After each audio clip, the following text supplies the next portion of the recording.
Yeah, I want to paint a picture. I'm putting on a jersey, and there's absolutely nothing wrong with this jersey I'm putting on. But you don't know what is on the inside. So I'm going to take off the jersey and check what is on the inside. Right? This is a black shirt, and the surface of it will have a lot of O's. These O's depict a lot of things.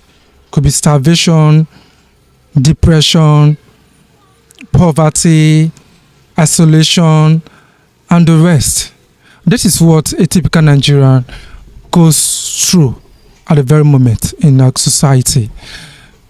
We cover a lot of these pains, these sufferings. We cover them, and sometimes we've gotten used to this particular pain.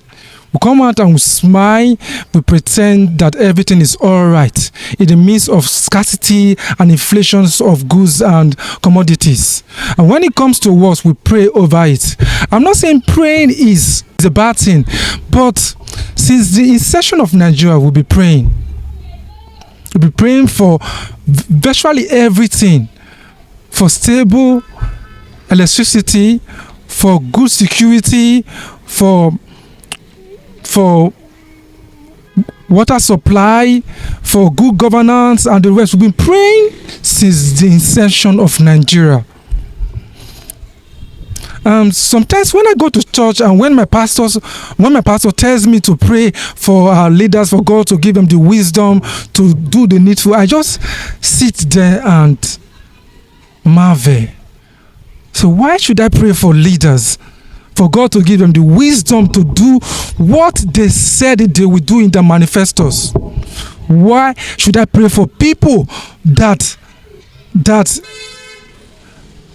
the revenue has actually provided everything needed for them to do whatever the people require of them to? It's not difficult. Look at Governor Alex Uti.